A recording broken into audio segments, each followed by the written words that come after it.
We're going to talk about the art of being an SDR. Like Sean said, it's like 50% science, 50% art, right? Because the good thing with the art of being an SDR is like you can actually improve that a lot better. It's like one of those things that you can never truly master. Like people are just really good at different things. But the useful thing about this is once you really master the art of being an SDR, like you'll be good at life, right? You're able to get people to respond to you. You're able to communicate more concisely so people can understand you. So you're more persuasive. You're able to get people to do things for you and you don't even know it, right? But all these skills will help you, win over your in-laws or be able to like get 20,000 LinkedIn connections, right? Because when you're able to truly master this, and this will take a long time to truly master, you'll start that you're getting a lot of opportunities. Like for Sean, for instance, he's getting sponsors reaching out to him, right? Because he's able to communicate concisely and effectively.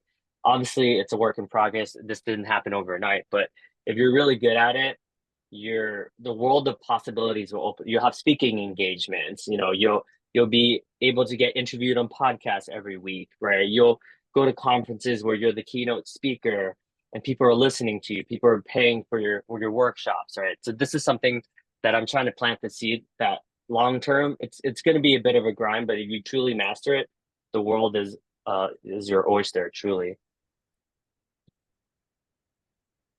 Love it. Love it.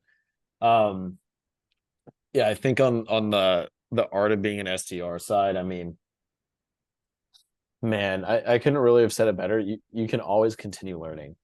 Um, whether that's your persuasive copywriting on emails or your cold call opener or how you're building value or the discovery questions that you're asking.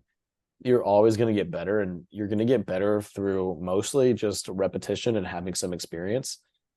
And again, this ties back to you have that gold mine of recorded calls. So it's right there for you. You can become as good of a seller as you want, depending on how hard you want to work. The calls are right there in front of you.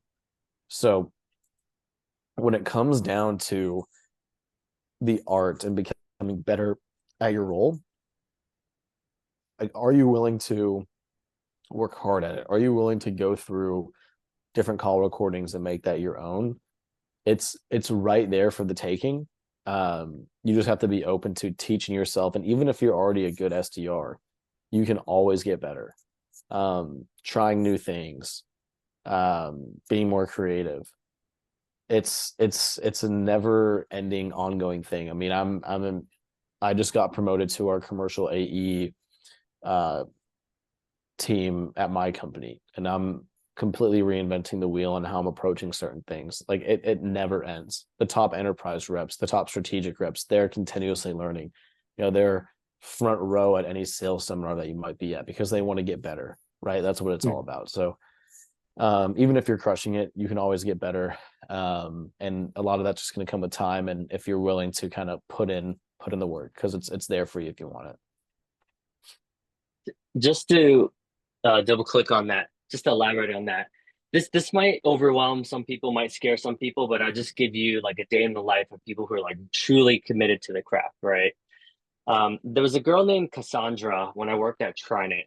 These are the people that I'm speaking about usually make at least $560,000 or more a year, right? So this shows you like the upside that it's what's possible.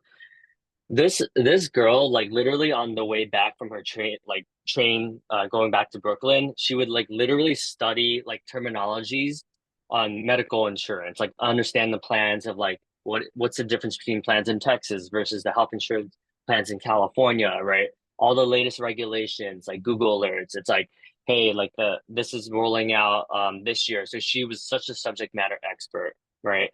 Like back when I was like really, really like committed to this, I would literally like when I'm driving like on the weekends, right? Like driving to my CrossFit gym, I would literally play like the top reps, like any rep that was making over 360,000, I would literally play their calls while I was driving to the groceries, like similar to listening to podcasts, right? Because I was just like, man, like how did Brian Morrow like get 297% his number, like with like a $3.5 million quota? Like, how's that even possible? So I would like study it, like my life depended on it. Like I was obsessed. Like everything, like the emails. Like I think I definitely went overboard. I'm not saying you have to do this, but if you really, really want to be the best and like this, like you have to be almost like obsessed, right? Where even every email I would send it to my manager and have him critique it, right? Or I would send it to like 8 different people and be like, hey, like, what do you think about this? And like tinker with it. So if this is something you're truly committed to and you want to be the best of the best, we have folks like Ian Koniak and Brandon Fluharty and Jamal Reimer all make over $1 million a year, right, as a software seller. And I see them at the conferences, and then they're able to ask questions, and they're like Sean is saying, they're literally sitting in the front row, like taking notes like a student. They don't have to; they're already making $1 million a year, right? But they're the ones that are always raising their hands, and they're like, so, I saw that you did that. Like, why did you do that? Like, why did you choose MedPick over Medic, right? And it's like all like the people like that are obsessive, like critiquing everything, every word, every like proposal. It's like they're obsessed, like Michael Jordan, like Kobe Bryant. But if you do commit to it, man, like the possibilities are truly endless.